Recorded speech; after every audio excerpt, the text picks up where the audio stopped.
Si je n'étais que la cupidité, je n'aurais pas choisi de quitter la banque d'affaires. Ou alors je serais un être extrêmement complexe, voire pervers.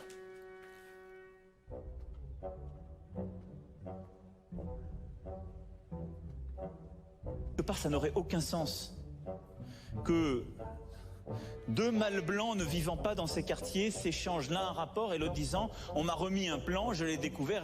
C'est pas vrai, ça marche plus comme ça. Parce qu'aujourd'hui, on vit côte à côte. Et je le dis toujours, moi je crains que demain, on vive face à face.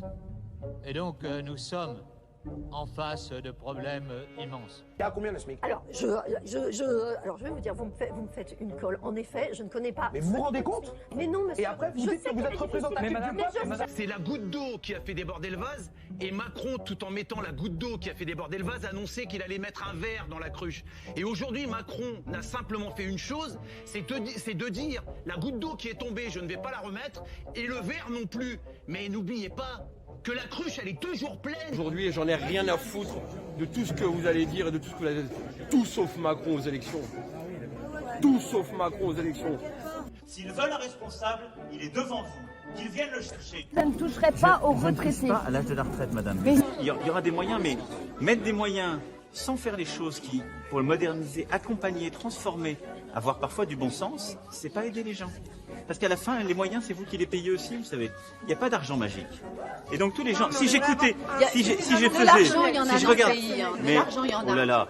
Je vous rappelle tout de même que Emmanuel Macron, le 24 février dernier, envoie un charter de 17 tonnes de matériel médical en Chine.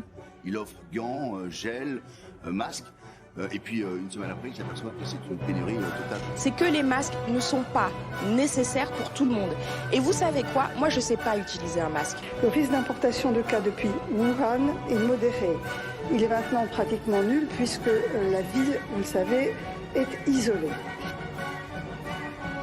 Ce virus, il n'a pas de passeport.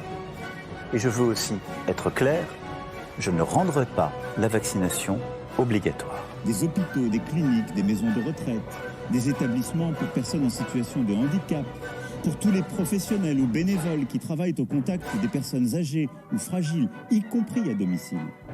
La vaccination sera rendue obligatoire. La dernière seconde, mais pour tout faire aussi, pour me battre et convaincre, pour que les Françaises et les Français puissent me faire confiance pour les 5 ans qui viennent.